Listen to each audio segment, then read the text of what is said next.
Façamos uma respiração lenta e profunda.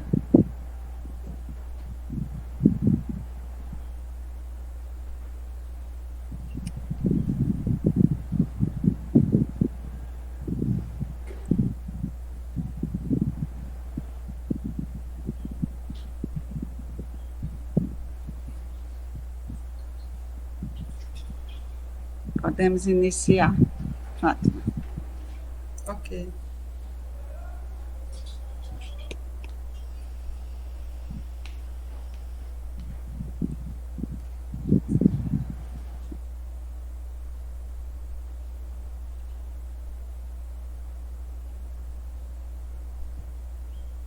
Vocês vão me dar um retorno aí, que quando passar eu não vejo mais ninguém.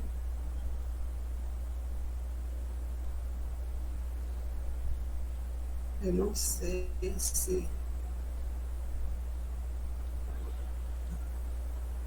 Fátima, tá ótimo aqui, viu?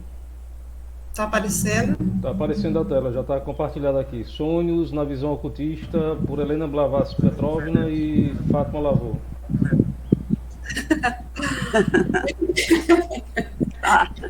Então vamos lá. Agora você tirou a tela. Eu tirei? Eu não tirei, não. Desapareceu? Para mim desapareceu aqui. O que vocês acham? Não está aparecendo não, viu a tela não. Tá não, né? Então vou voltar a fazer tudo de novo.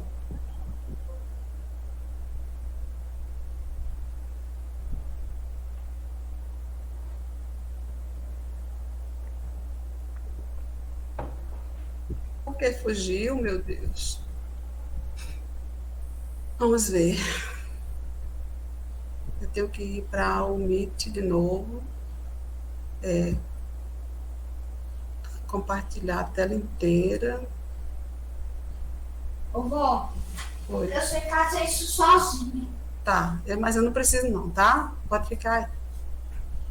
Acho que era pra tu entrar na sala. Pronto, Fátima, tá ótimo, Fátima. Deu certo. Deu certo para você. Para mim não deu ainda. Não estou vendo nada ainda. Aí. Mas tá. Tá ótimo. Como é que tá aí? Tá bom, Fátima. Sonhos, visão ocultista por Helena Petrovna Blavatsky. Essa tela para vocês? É isso mesmo. Sim. Pronto. Então é esse o nosso tema de hoje, né? Essa interpretação, uma visão, não é exatamente uma interpretação, né? Como a gente costuma ver nos livros de psicologia, né? Mas é uma maneira do ocultismo ver os sonhos, que é um pouquinho diferente daquelas que a gente vê na psicologia, um pouquinho só, tem muita coisa que combina, né? Então, ela fez esse tema, esse estudo com os alunos dela em Londres, naquelas reuniões que ela tinha à noite, né, com o pessoal em Londres, sobre os estudos da doutrina secreta, e aí tem uma parte que ela fala só sobre os sonhos, certo? Nós não temos nada em português, salvo engano, eu não consegui ver nada em português desse apêndice, né? Que ele saiu, parece, não, salvo engano, ele saiu em Portugal para aquele livro As Grandes Atas, né? Que a gente chama As Grandes Atas. Mas eu só consegui ver mesmo que ele saiu, ele foi impresso junto com essa transação de Londres, das lojas de Londres em inglês. Deixa eu ver se eu acho aqui o cursorzinho para ir acompanhando. Pincelzinho.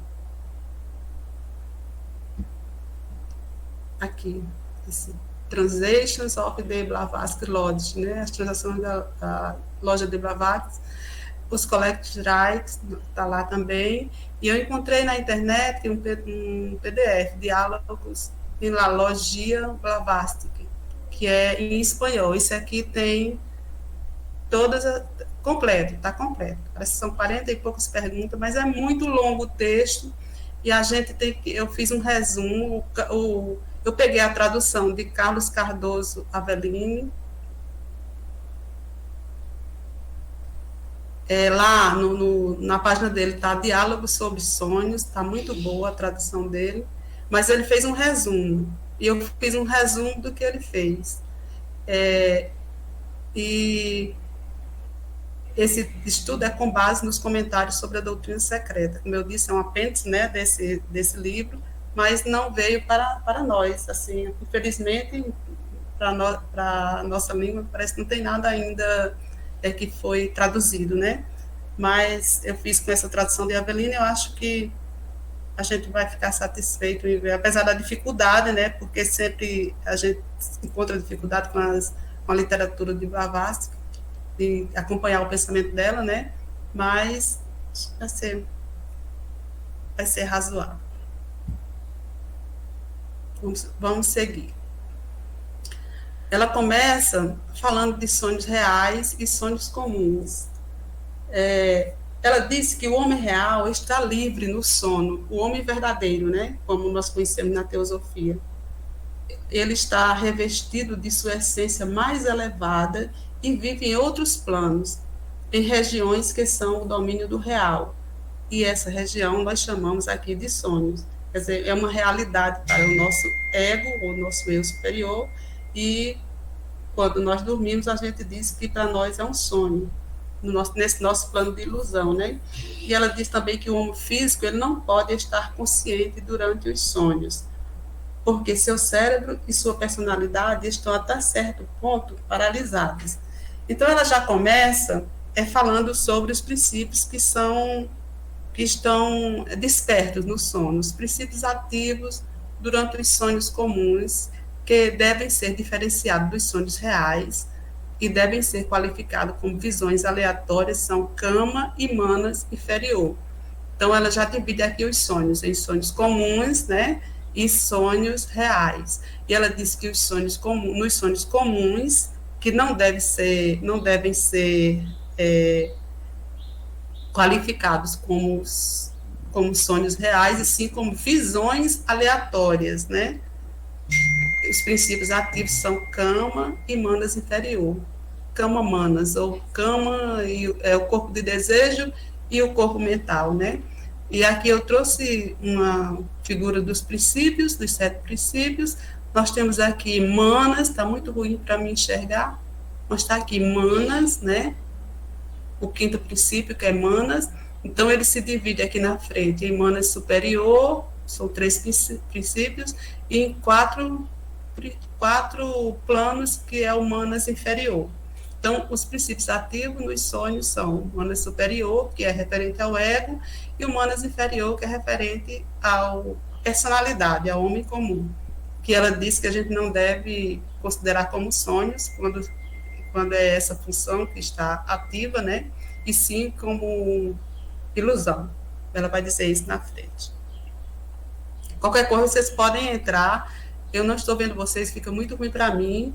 Então, vocês podem entrar e perguntar ou dar alguma opinião, tá certo?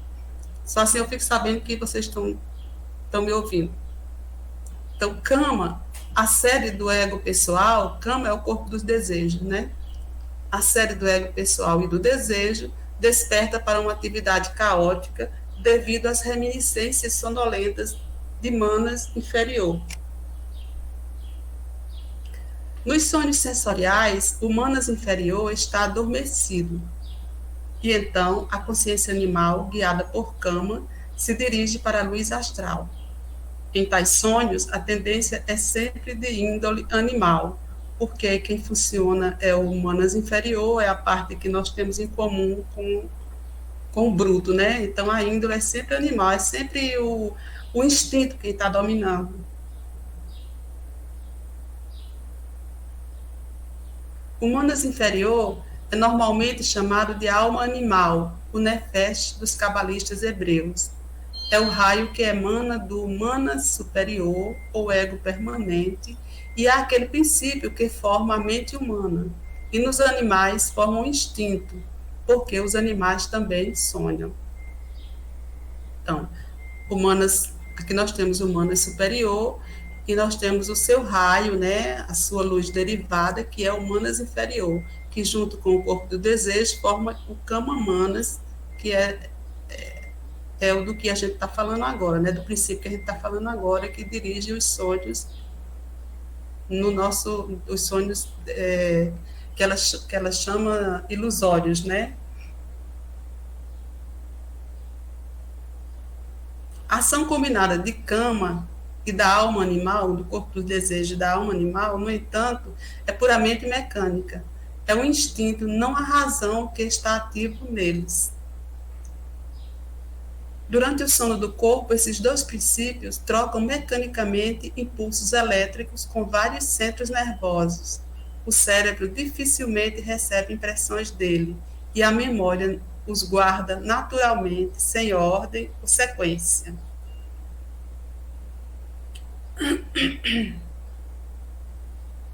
Ao despertar, essas impressões desaparecem gradualmente, assim como acontece com qualquer sombra passageira que não tem em si uma realidade básica e substancial.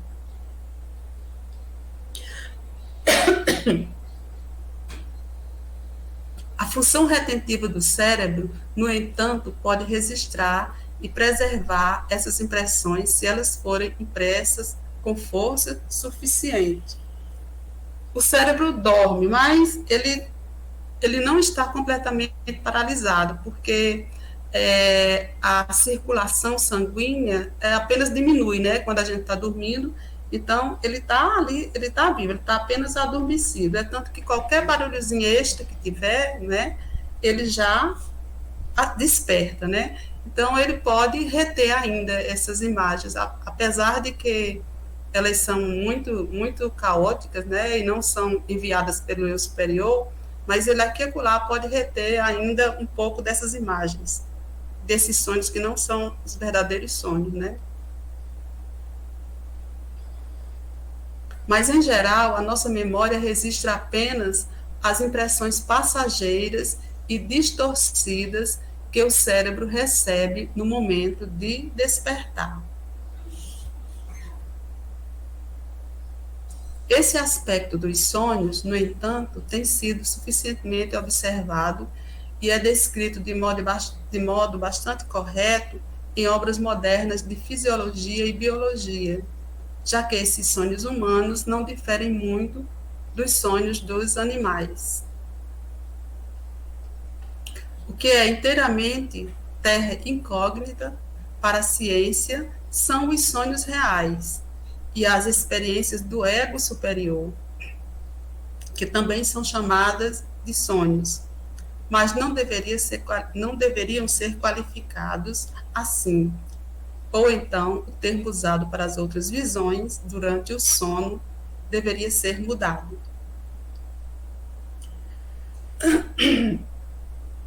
Esse ego superior, que ela fala, experiências do ego superior, é o humano superior iluminado por Buda, né? É o nosso princípio da autoconsciência. É aquela entidade de consciência que reencarna. Então, esse aqui é o homem real e é quem vive, enquanto a gente sonha, ele está vivendo a vida de vigília. E por isso que ela diz aqui que essas experiências deviam ser dito ter outro nome, não sonhos, né? Porque, na realidade, essas experiências reais, elas são, na verdade, experiências reais, e não ilusórias, como os sonhos comuns.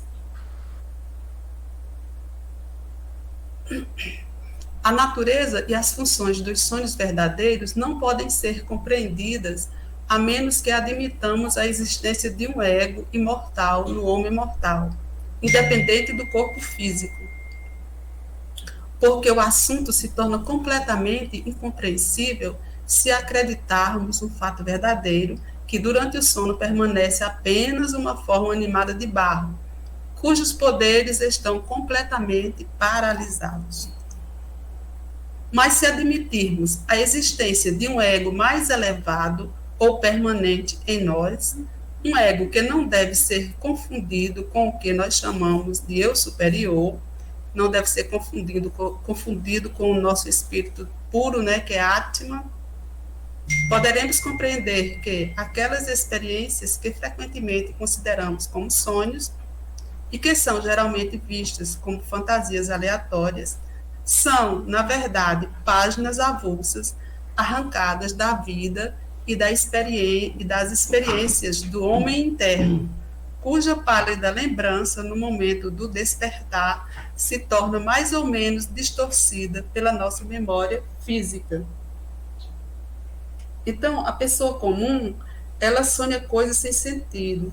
Tem sonhos digestivos, sonhos de perturbação nervosa, sonhos confusos e sem lógicas, né? Mas o ego mais elevado, ele vai ter sonhos mais lógica, tem mais uma sequência. Quando a gente acorda, a gente percebe que há uma diferença nessa impressão que fica, né, na nossa memória.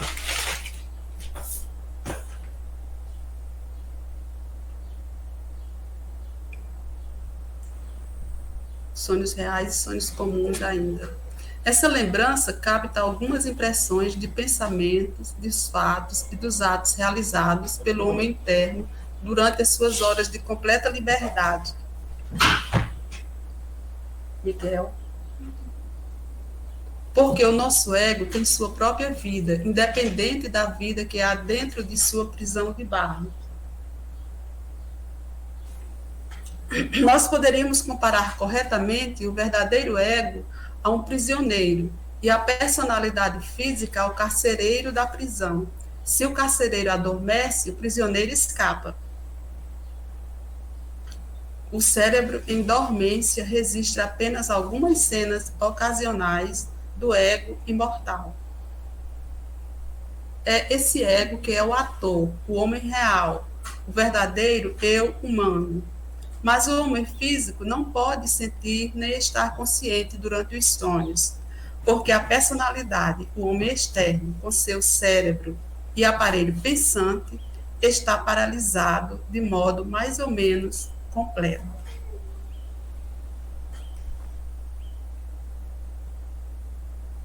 Todos os pensamentos do ego são refletidos no cérebro de quem dorme, mas o que chega ao homem físico durante o sono são esboços desses pensamentos e ações do ego. Ela diz, nesse mesmo trabalho, em outras partes que eu não trouxe para cá, mas ela diz que os pensamentos do ego, eles são diferentes dos pensamentos da personalidade. Então, tem uma natureza diferente. Apesar de serem refletidos, quando a personalidade está dormindo, é como se fosse uma voz no deserto. Os pensamentos do ego é como se fosse uma voz no deserto. Mas quando o homem está em vigília, esses pensamentos do ego, eles podem chegar até nós, se a gente tiver uma capacidade de abertura, né, entre a mente inferior com a mente superior, tiver aquele canal antacarana mais ou menos, né, preparado, a gente pode receber esses pensamentos do ego em vigília, os pensamentos corretos, né, porque eles são a voz da consciência, ela diz isso, eles são realmente a voz da nossa consciência.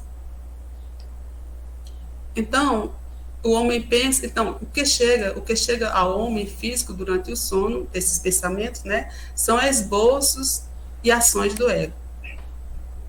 Então, o homem pensa que sonhou tudo aquilo e sente como se ele tivesse vivido algo, quando, na verdade, são os pensamentos, ações do verdadeiro ego que ele percebeu palidamente.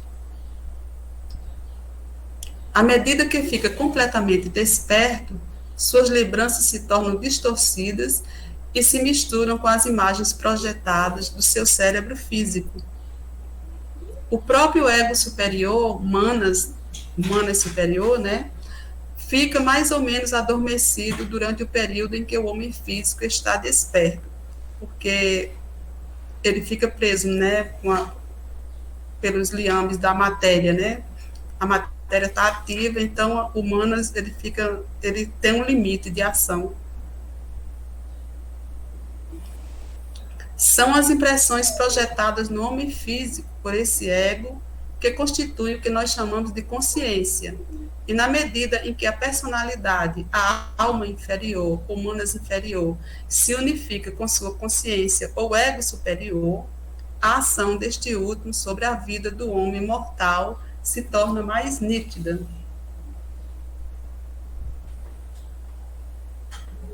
A gente vai ver agora o bloco de registros dos sonhos. Esse texto, esse estudo de Blavatsky, ele não segue uma ordem assim de capítulos, sabe? Uma ordem normal. São perguntas que os alunos fazem e ela vai respondendo, né? Então a gente tem uma dificuldade de colocar. Eu tentei colocar assim mais ou menos numa ordem para a gente entender, né? E se a gente não acompanhar o trabalho do jeito que está lá, para a gente acompanhar do jeito que está lá, leva muito tempo, né? Então, para a gente fazer um resumo, eu tentei colocar mais ou menos uma determinada ordem, para a gente, uma ordem lógica, seguida, né? Então, a gente vai ver sobre os blocos de registro dos sonhos.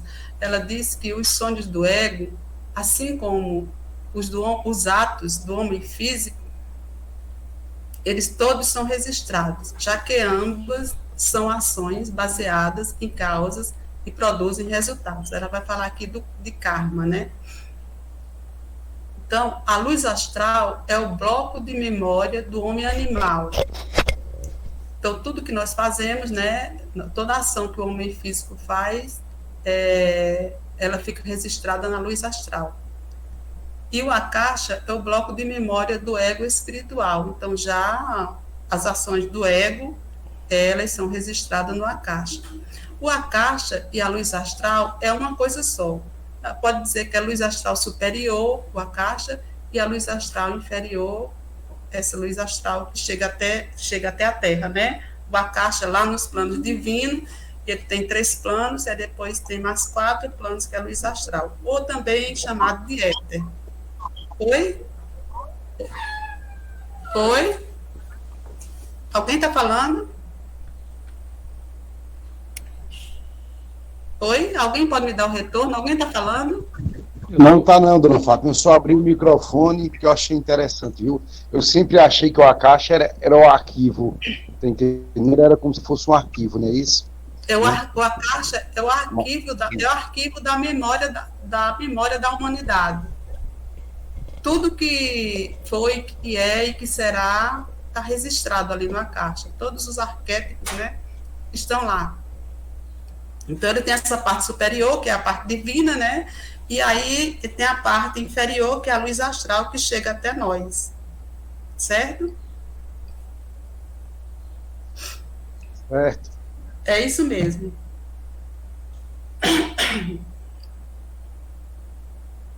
A luz astral tem sido considerada muito literalmente como se o seu significado fosse o de um segundo céu azul.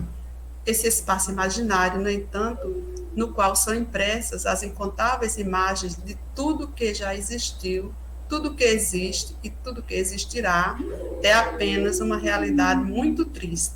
Então, tudo que existe no Akasha, ele está impresso de uma maneira, que a gente diz, contrária, né? É uma maneira contrária. Tanto que quem vê na luz astral, vê sempre o contrário. Tem que saber ler, né? Para poder ler, passar certo para o nosso plano, porque lá está tudo o contrário, porque ele é um reflexo daquilo que está no Akasha. Ela se torna no homem e para ele, se ele for psiquicamente sensitivo, em alguma medida, e quem não é. Um demônio tentador, o seu anjo do mal e o inspirador de todos os seus piores atos. Por que isso? Porque o Akasha, porque a luz astral, ela, quando está muito próximo da Terra, ela fica bem impregnada pela imperfeição dos pensamentos humanos. Por quê? Porque ela a luz astral é intermediária entre as funções pensantes do homem e o Akasha. Então, quem leva o pensamento do homem para ir ali no Akasha, checar ali as realidades, né, é a luz astral. Então, todo o pensamento da humanidade, contaminado do jeito que está, ele está impresso na luz astral. Então, por isso, ele se torna um anjo do mal, como ela está dizendo aqui, e o inspirador de todos os seus piores atos, principalmente na parte psíquica, né? Ele influencia, ele está falando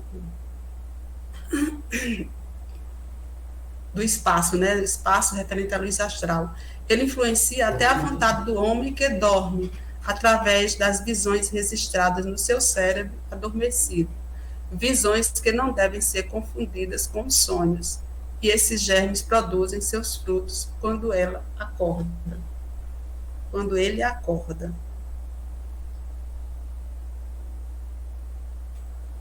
Se as personalidades humanas inferior e as mentes físicas, humanas inferior e mentes físicas, né, que tudo isso é a personalidade, se fossem inspiradas e iluminadas apenas pelos seus alter egos, seus egos alternativos, ou o outro ego, que é o ego superior, né, haveria poucos pecados neste mundo. No entanto, não é, né? Isso não ocorre. E ao ficar enredadas nas malhas da luz astral, as personalidades se separam mais e mais dos seus pais, os egos. Leiam e estudem o que Eliphas Levi diz sobre a luz astral e o que ele chama de Satã e de grande serpente. Esse estudo de Eliphas Levi está está em Isis Sem Véu, volume 1. Quem quiser pesquisar lá sobre a luz astral, para ter mais detalhes, né? Está lá. O cérebro, estando sem atividade consciente, é o cerebelo que funciona ativamente e conduz o homem ao astral. Então, aqui a gente tem que ver bem que o cérebro, ele está adormecido, né? Então, o que vai funcionar, o que vai levar o homem para essa luz astral perigosa, é o cerebelo, que é aquele órgão fisiológico, né, da fisiologia do ser humano. Ele fica sempre acordado. Ele não resiste. O cerebelo, ele não tem memória. Quem exerce a memória é o cérebro, né? Então, o depósito de tudo que é mal, a luz astral, que é o depósito de tudo que é mal. Como o cerebelo não registra nada, ficam apenas vagas lembranças caóticas. Por isso, quando a pessoa acorda, que o cérebro vai despertando, ele capta, né, alguma coisa daqueles registros ali, e aí as lembranças são caóticas. Por isso que não deve ser considerado como sonhos reais, né? Fátima? Oi?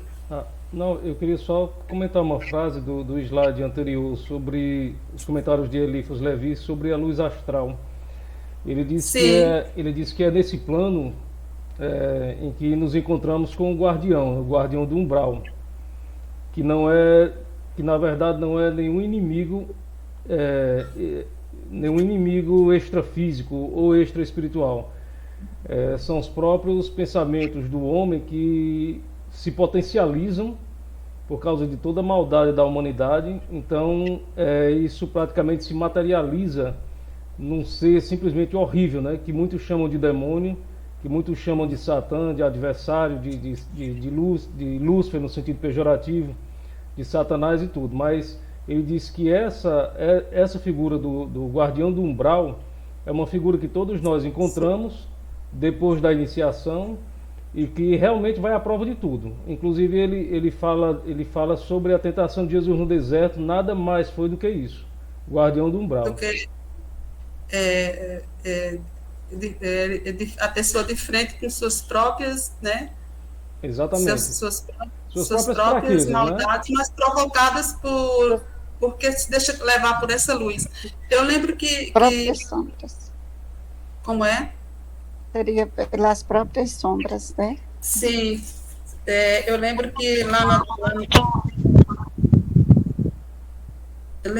na Isis Sem Véu, ele diz que o homem tem que ter uma vontade soberana, né? Se ele não tivesse vontade soberana, ele pode ele pode cair nessa corrente de energia densa de luz astral, é uma corrente dual, né, que eles chamam de energias densas e que arrastam o homem para o erro e para o pecado, que Renata acabou de dizer, né?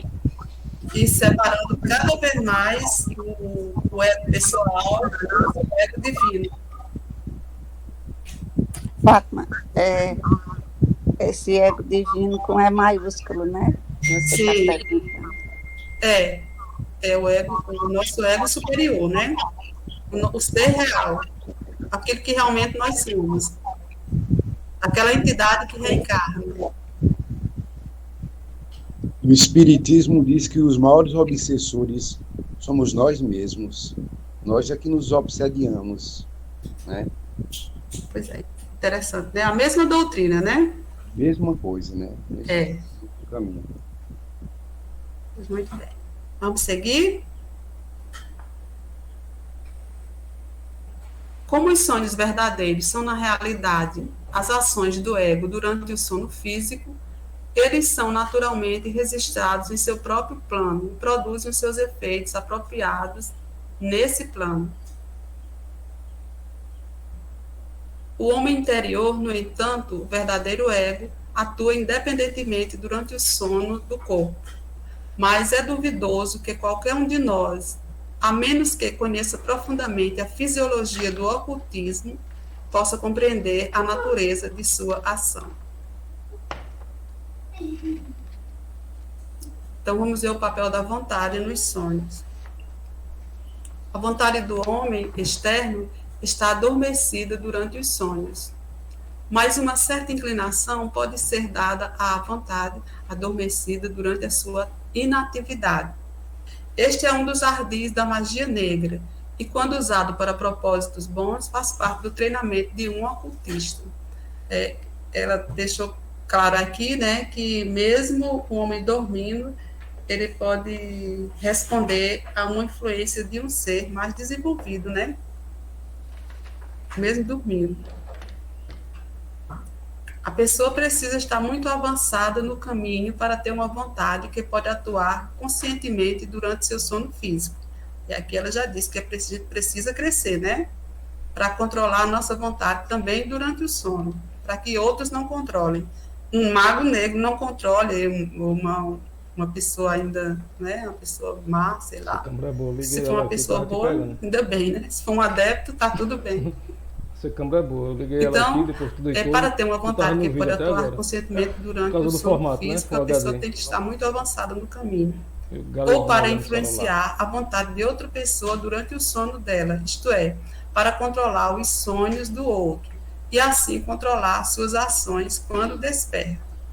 Então, quando a pessoa está bem adiantada, ela controla o seu sonho, controla os sonhos dos outros e ainda influencia na vontade das pessoas. Aquilo que chamamos de vontade tem sua sede no ego superior. E esse ego, quando está livre da sua personalidade cheia de pecados, é divino e puro. O ego, ele está unido, está nos planos mais elevados, né? Ali na tríade superior, ele está unido a Buda e a Atma. Então, é um ser puramente divino. O ser é o ego verdadeiro, e ele vive e atua, embora em um plano diferente do nosso, né? A vida externa é um sonho para esse ego, enquanto que a vida interna, a vida que nós chamamos de plano do sonho, é a vida real para ele.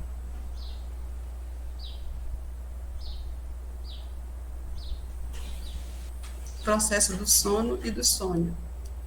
O ocultismo afirma que o processo de dormir é a exaustão periódica e regular dos centros nervosos e especialmente dos gânglios sensoriais do cérebro, que se recusam a agir mais tempo nesse plano e, para não tornarem-se incapazes de trabalhar, são compelidos a recuperar a sua força em outro plano ou o PAD.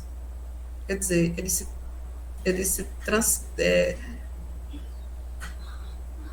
o houve o corpo físico está extremamente cansado, então para descansar ele precisa levar a consciência para outro corpo, né? O PAD é um veículo, outro corpo. Todas as pessoas sonham mais ou menos, só que, na maior parte dos casos, o sonho se desvanece subitamente no momento do despertar. E isso depende da condição mais ou menos receptiva do cérebro. O estado de sonho é comum não só a todos os seres humanos, mas a todos os animais, desde os mamíferos mais desenvolvidos até os menores pássaros e até mesmo os insetos. Mas esses sonhos são meramente fisiológicos. Há muitos tipos de sonhos, como nós sabemos, deixando de lado o sonho digestivo, há sonhos cerebrais e sonhos de memória, e visões mecânicas, e visões conscientes. Sonhos de advertência e premonição requerem a cooperação ativa do ego interior. Eles também são frequentemente provocados pela cooperação consciente ou inconsciente dos cérebros de duas pessoas vivas ou de seus egos. Eu acho que aqui, sonhos de advertência e premonição requerem a cooperação ativa do ego interior. Eu acho que é do ego inferior, porque a mente inferior ela precisa estar aberta para receber as instruções do ego superior. Então, por isso que ele diz que quer uma cooperação, que precisa dessa cooperação, para a gente lembrar, não é, desse sonho. Então, eles também são frequentemente provocados pela cooperação consciente ou inconsciente dos cérebros de duas pessoas vivas ou de seus egos.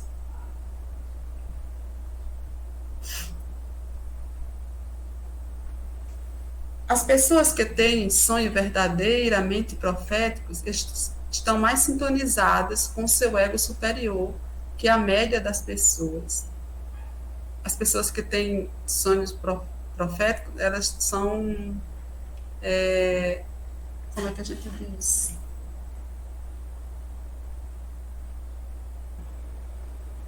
Elas são, meu Deus, como é o nome? Os clarividentes, elas têm fortes habilidades clarividentes para ter sonhos proféticos. É isso que eu queria dizer. O ego-ser tem mais facilidade para imprimir na casca, a casca, que está falando aqui, é a camada do cérebro, né? E na memória física, aquilo que é importante para essas pessoas do que no caso de outros que não têm o mesmo dom. Lembrem que o único Deus com que o homem entra em contato é o seu próprio Deus, chamado de espírito, alma e mente, ou consciência. E esses três são um. Nenhum adepto avançado sonha. O adepto obteve controle sobre os seus veículos inferiores e não deixa a carne ter existência independente. Ele simplesmente paralisa o seu eu inferior durante o sono e se torna inteiramente livre. Então, aqui só para a gente ter uma noção, a gente vê isso demais, mas vamos ver mais uma vez. O que é a natureza inferior, ou o eu inferior do adepto, é o corpo mental, o intelecto, né, inferior, o corpo astral, que é o corpo de desejos, e o corpo físico, que é a sede dos instintos, que é o corpo das ações, né? O corpo das ações, do sentimento e do pensamento. Ele paralisa essa parte interior e ele vive aqui, no corpo causal, que é onde é a sede do ego.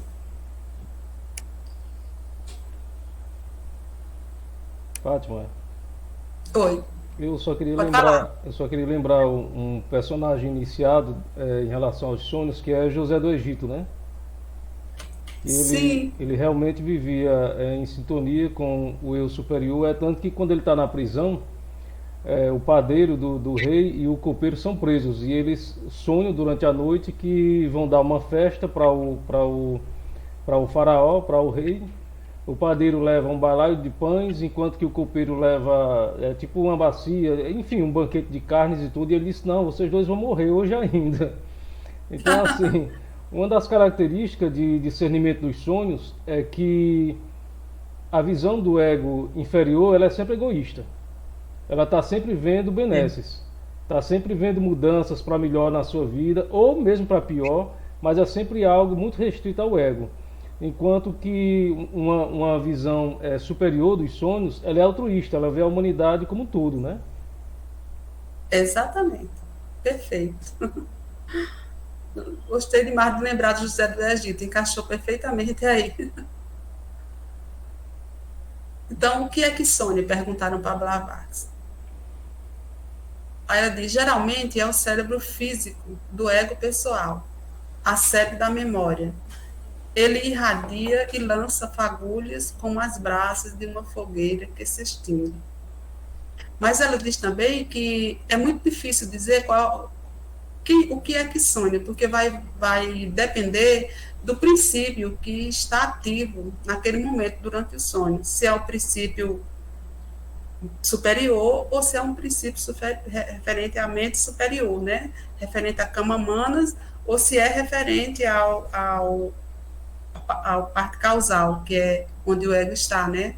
É a parte que está Atma, Buddha e Manas, né? Ela diz que é sempre difícil de identificar quem é que sonha, o que é que sonha. Mas ela diz que o cérebro físico do ego é o cérebro físico do ego pessoal, a sede da memória. Ele irradia e lança fagulhas como as brasas de uma fogueira que se extingue. Ele é o cérebro, né? A memória daquele que dorme é como uma harpa eólica de 7 cordas, e o seu estado mental pode ser comparado ao vento que assopra sobre as cordas.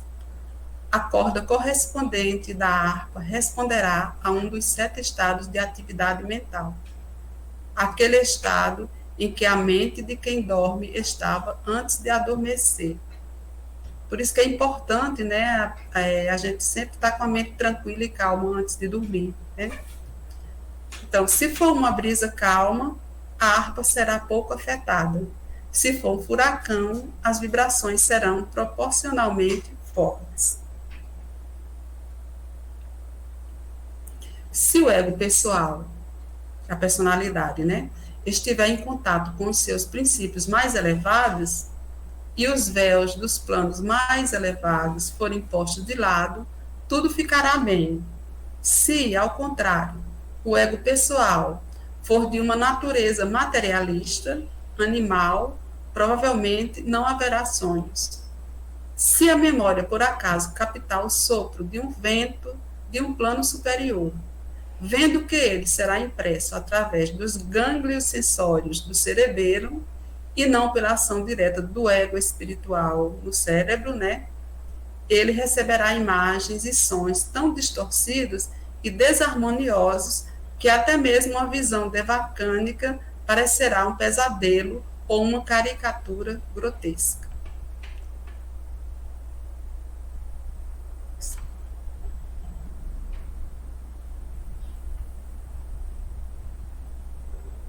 Qual é a causa daquela experiência em sonhos na qual o sonhador parece estar sempre se esforçando por alguma coisa, mas nunca a consegue? Pergunto para ela e ela responde. É porque o eu físico e a sua memória não têm possibilidade de saber o que o verdadeiro ego faz. O sonhador capta apenas pálidos vislumbres das atividades do ego, cujas ações produzem o chamado sonho no homem físico, mas ele não é capaz de acompanhá-lo consecutivamente. Aqui ela deu um exemplo, mas eu vou passar para a gente... É só um exemplo. Aí ela diz que os sonhos são a morte imperfeita, né? Há uma analogia entre o sono e a morte, mas a diferença entre os dois estados é muito grande. Durante o sono, há uma tênue ligação entre a mente inferior e a mente superior. Quando o homem dorme em sua cama à noite, ele morre, mas de forma imperfeita, de forma que o fio de ouro da vida e da consciência ainda vibra e estremece até mesmo no cérebro físico, produzindo, quando isso acontece, sonhos que às vezes o encantam e outros sonhos que o assombram, deixam perplexo e perturbam. O fio da radiação ainda não foi rompido aí, no caso da morte, como no caso da morte, de modo que o ego, que durante o sono deixou para trás a mente e os corpos inferiores e está subindo nos espaços, retorne ao longo deste fio dourado vital que une a mônada com o cérebro astral vital do corpo. Esse fio é o sutrátima, né, o fio da vida, o cordão da vida, né, como a gente aprende na teosofia. Os sonhos e os princípios do homem. A situação do corpo etérico durante os sonhos é ficar adormecido com o corpo físico, a menos que seja projetado por algum poderoso desejo gerado no mana superior, constituindo uma testemunha involuntária e das experiências vivenciadas pelos princípios superiores. Em que circunstâncias esse fantasma é visto? Às vezes, em caso de doença ou de paixão muito forte da parte da pessoa vista ou da pessoa que vê. A possibilidade é mútua. Uma pessoa doente, especialmente pouco antes da morte, tem grande probabilidade de ver em sonhos ou em visões aqueles a quem ela ama e em quem está continuamente pensando. A gente escuta, né? Muitos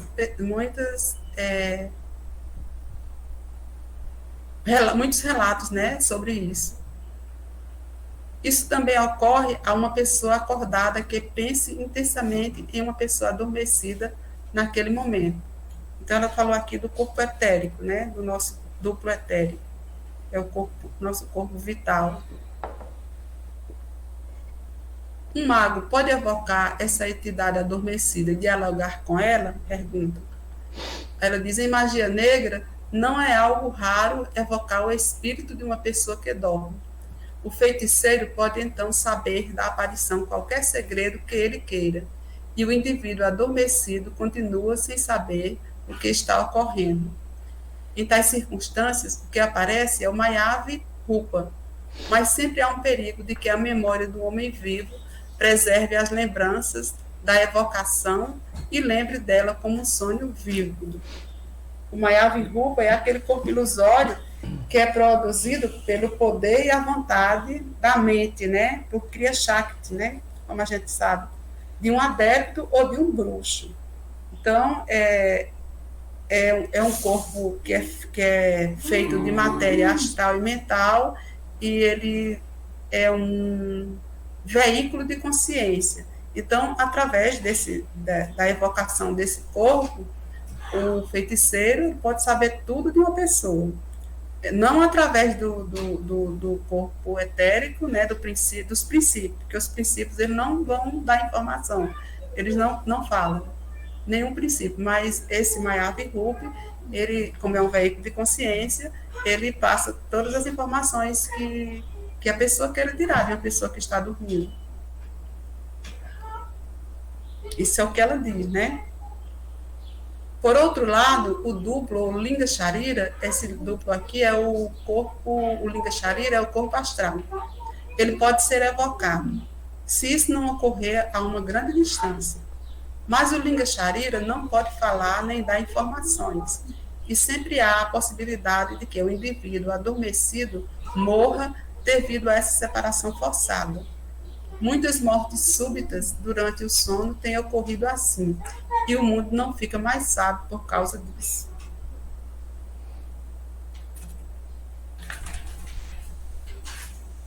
Os sonhos e os princípios do homem. Aquele que sonha com uma entidade que está no cama louca experimentará um pesadelo ou correrá o risco de ficar possuído pelo fantasma, atraído dessa forma. A gente sabe que os habitantes do cama louca, falando em fantasma, né, como ela está falando aqui em fantasma, ela está falando dos restos, dejetos, né, de uma personalidade que já se separou dos seus princípios superiores, né? Assim como o nosso corpo físico, ele apodrece e morre, então esse fantasma está lá no cama louca para se desintegrar, para desaparecer também. Então, a necessidade da gente dormir tranquila, né, com a cabeça fria e em paz, é para a gente não entrar em contato com essas entidades também, porque é muito perigoso, né? É por isso a passividade mediúnica é tão perigosa, não é? E por isso a passividade mediúnica é tão perigosa. E com o tempo torna o eu superior completamente incapacitado para proteger ou mesmo para alertar a pessoa adormecida ou em transe. A passividade paralisa a conexão entre os princípios superiores e inferiores. É isso que os mestres falam também, né, sobre essa questão de ser um veículo passivo, né, para uma entidade dessas do Cama Louca, que é muito complicado. Fátima, Oi. aqui fica Pode falar. de novo a questão do Raja Yoga, né, que é o controle da mente, né, das escolas de yoga que a gente tem aí. O Raja Yoga, o processo do Raja Yoga é o controle da mente. É justamente para evitar essa passividade, né? Exatamente. Seja no veículo físico, seja no astral, seja no mental, é justamente para isso, para evitar essa passividade. Só isso. Muito bem. Eu vim até aqui, não foi superiores e inferiores. Os únicos meios possíveis de comunicação com a pessoa no Devachan, ela falou na comunicação com a pessoa no Cama Louca, né, através do sonho, e vai falar agora com quem está no Devachan. Então, a única possibilidade é durante o sono, é através de um sonho, ou visão, ou em transe. Nenhum devachanista pode descer até o nosso plano. Nós, ou melhor, nosso eu interior, é que devemos subir até ele. Nosso eu interior só vai subir para o Devachan se ele estiver puro, né? É como o Nonato acabou de dizer. O velho tem que estar preparado para entrar em contato com essas pessoas. Então, não é impossível a gente se comunicar com quem está nesse céu, né? Nessa região de bem-aventurança. Mas a gente, para isso, tem que estar com os veículos preparados, né?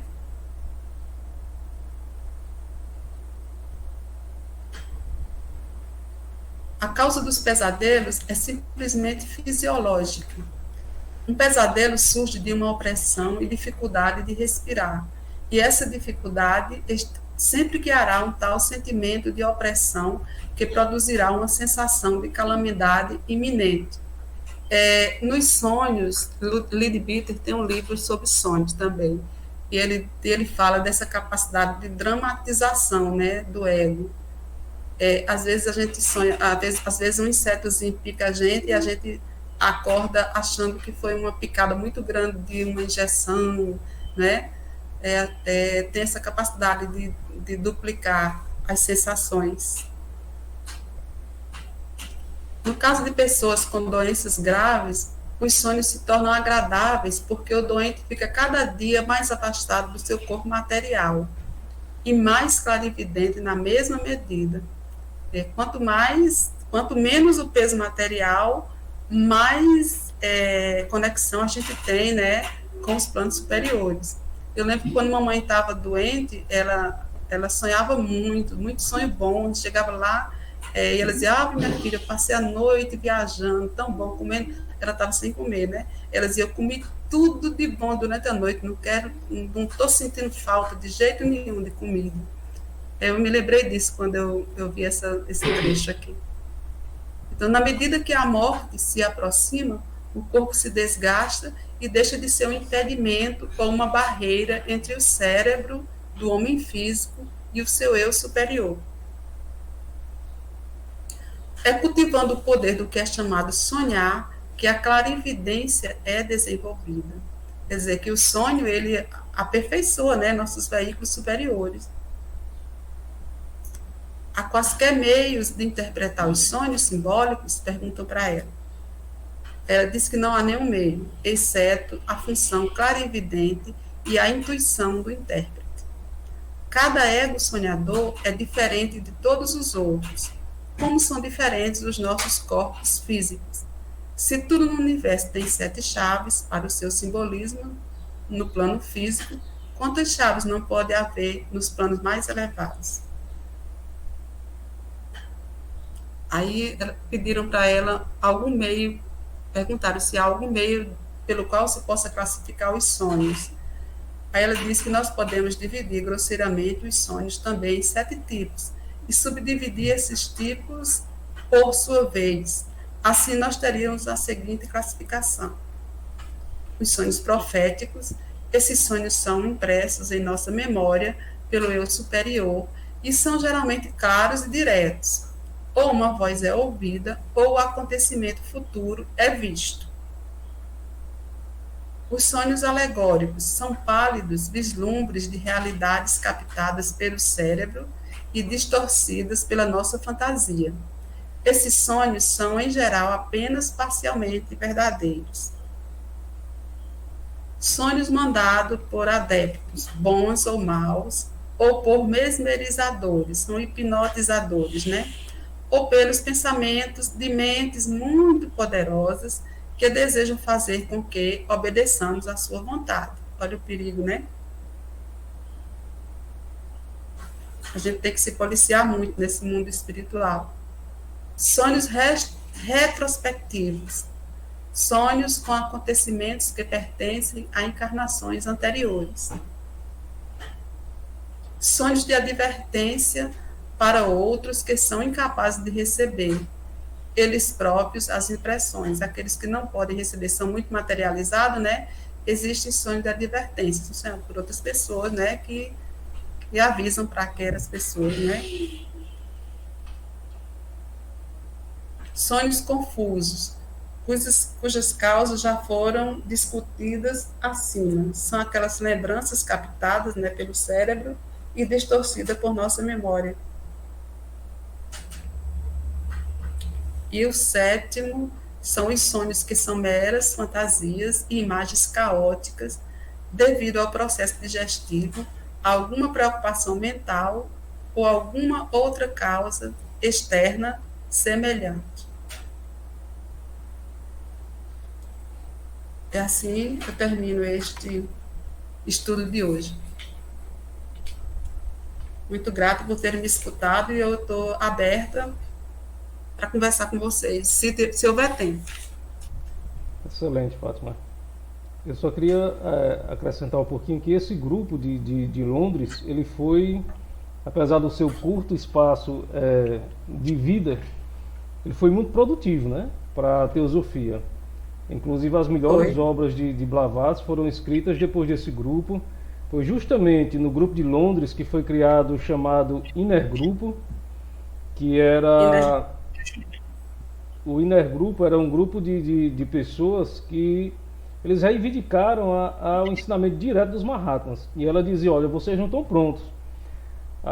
Mas eles insistiram tanto com ela a ponto de fazer o que a gente poderia chamar hoje de greve, né?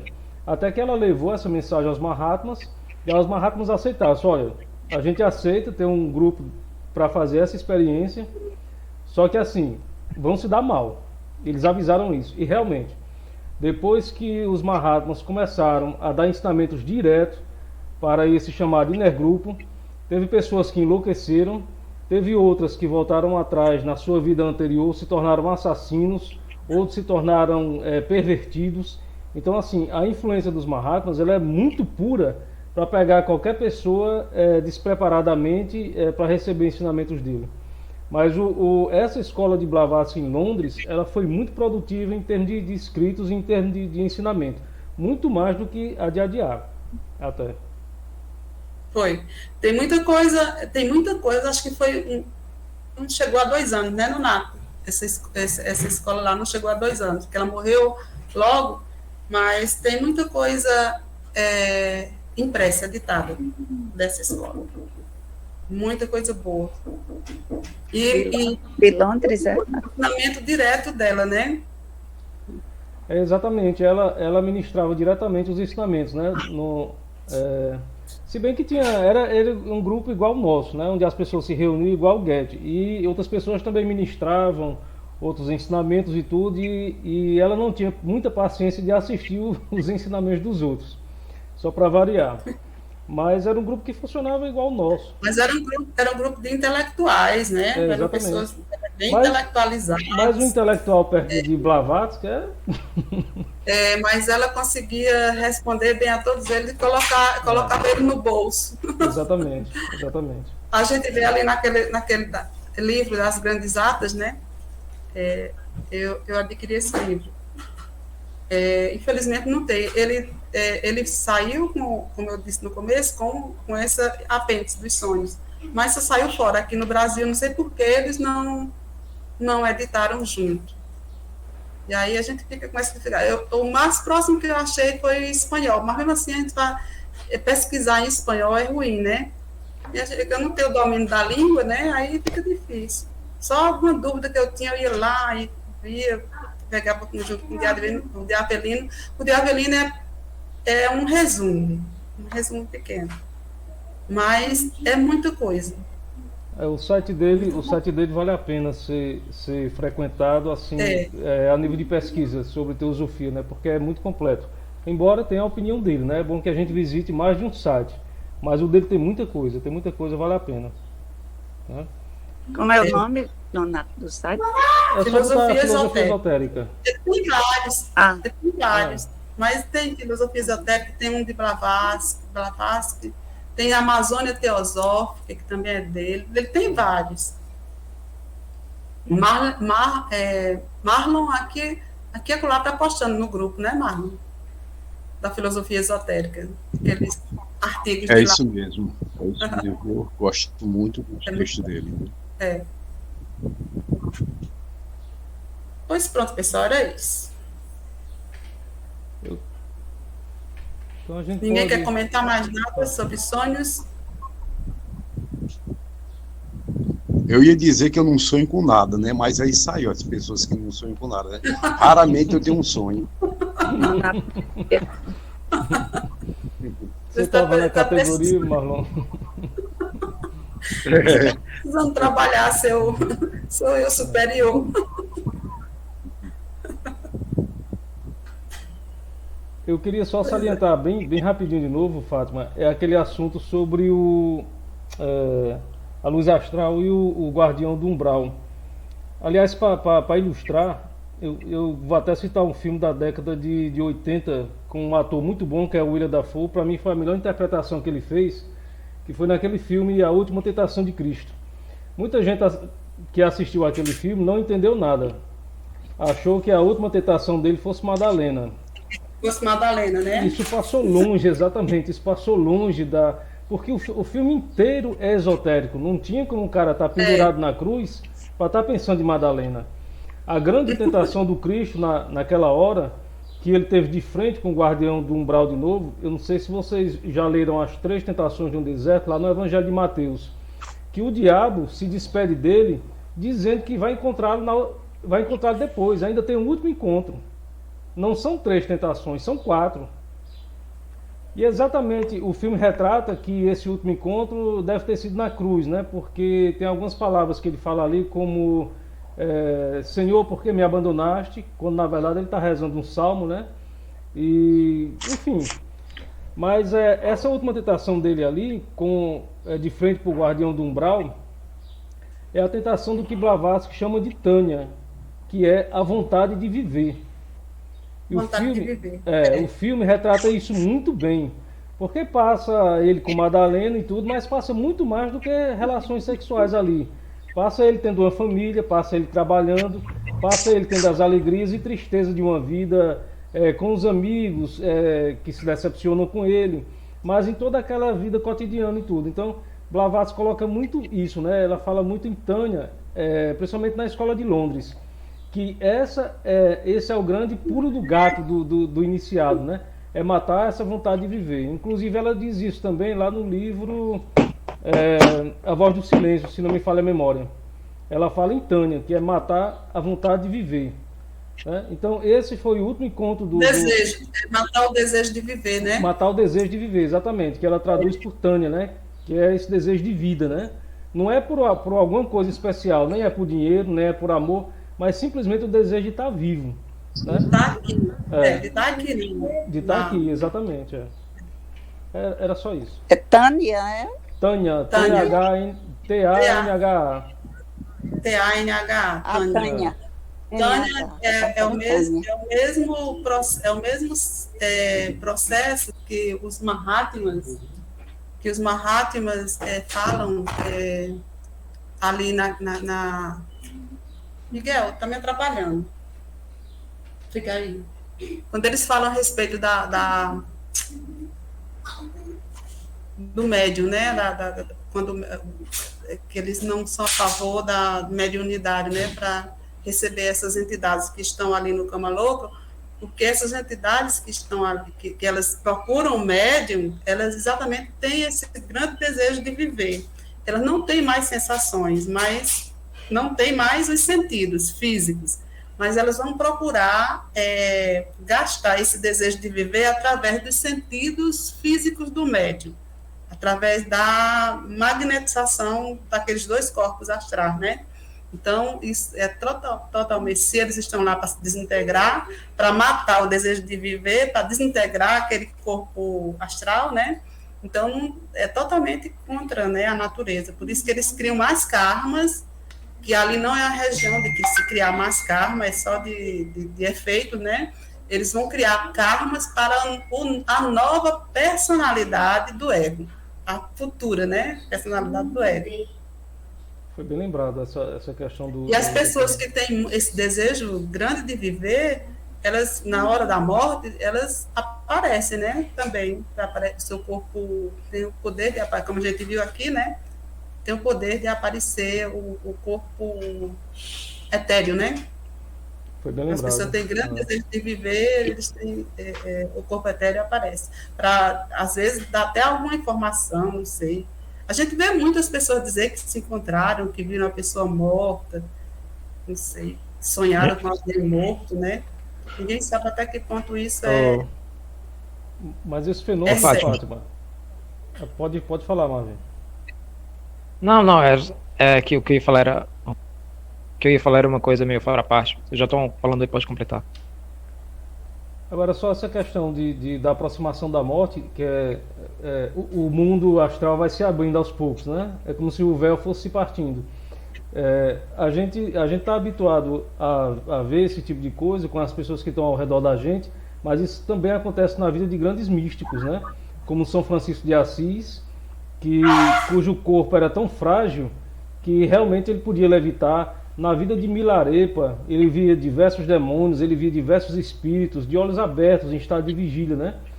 São Francisco visitava diversos planos também, tudo. Então, na vida dos grandes místicos que tiveram austeridade com o corpo físico, essa cortina também ela vai se rompendo, né? Ela vai desenvolvendo os dons de clarividência, de clareaudiência, de telepatia, né? Esse efeito também acontece na vida dos grandes místicos. Hoje é porque a gente não tem mais disso. E você falou aí agora, eu te dou já a palavra, Marlene. Vou só falar isso a respeito do Mayavi-Rupa, né? Aquele corpo que é criado pelo adepto, né? Que o adepto evoca, né? Para obter informação. A gente vê que esse Mayavi-Rupa, ele, assim, uma informação para a gente ficar bem atualizada é Santo Antônio de Pádua, né? Sim. Santo Antônio de Pádua, eu aprendi isso bem pequena, que ele era santo realmente porque ele aparecia em dois lugares, em Pádua e na outra cidade lá, que agora esqueci, papai que falava isso. Ele salvou a vida do pai dele, estava fazendo um sermão num lugar e salvou a vida do pai dele, salvou o pai dele de preso, acusado de um crime em outro lugar. O papai contava essa história, né? E a gente, estudando aqui o esoterismo, a gente vê exatamente que existe, né, essa possibilidade desse corpo de ilusão, ser criado esse corpo de ilusão como veículo de consciência para fazer um determinado trabalho, né, em um determinado local. Eu achei interessante. A bilocação, né? Sim, a bilocação. Você também citou o autor Eliphas Levi, que ele faz um ritual onde ele evoca o antigo mestre dele, que já havia morrido, né? Em ritual de alta magia, eu me esqueci o nome do livro agora, onde ele, Acho que tem esse livro aqui. onde Acho ele que faz. não sei o que, alguma coisa em ritual de automagia. É, então ele faz uma espécie de celebração ali. Por sinal, o Eliphas Levi era franciscano, era frade, para quem não sabe. Era Né? frade, era. Ele era um frade que estudava esoterismo e tudo, então ele evoca o antigo mestre dele, né? Inclusive ele se arma com uma espada, porque ele diz que o aço ele afugenta os maus espíritos. E ele vem nessa mesma linha de Blavatsky, né? De que o que a gente chama de espírito, na verdade, é só matéria sutil, né? E ele usava o aço para se proteger dos maus espíritos, né? Inclusive os talismãs dele, punhais, tudo era de aço.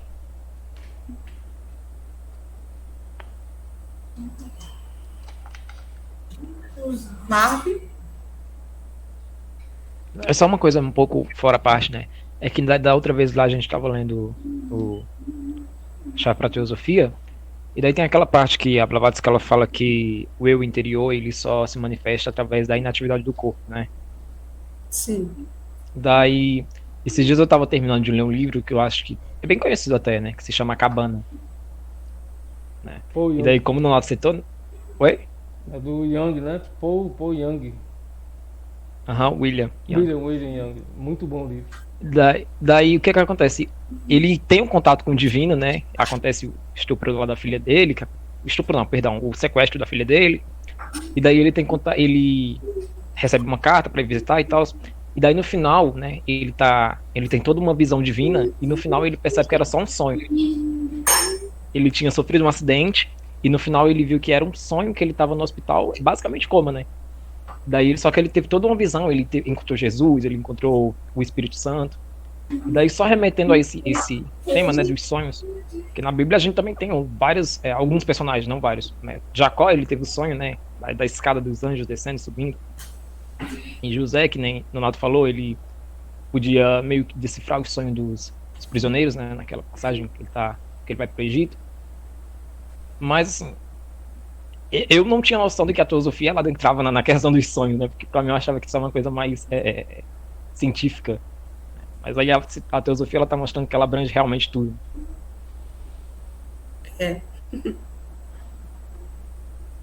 Exatamente. Pois, gente, vamos encerrar?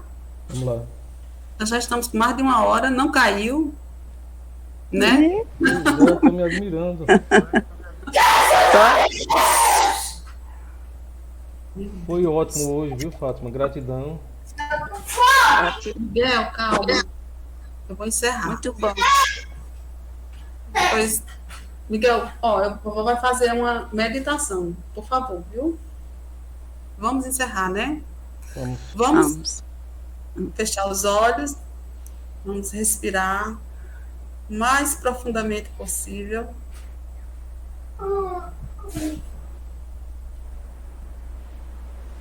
Agradecer a divindade por os ensinamentos chegados até nós, para que nós possamos ter sabedoria para aplicá-los em nossa vida cotidiana, para o bem de toda a humanidade. Inspira. Respira. Novamente. Mais uma vez.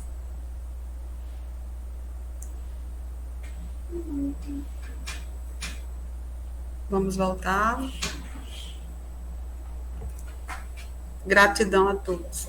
Gratidão, Fátima. Muito obrigado. Gratidão, Fátima. Bom final de semana. Gratidão. Até. Obrigado.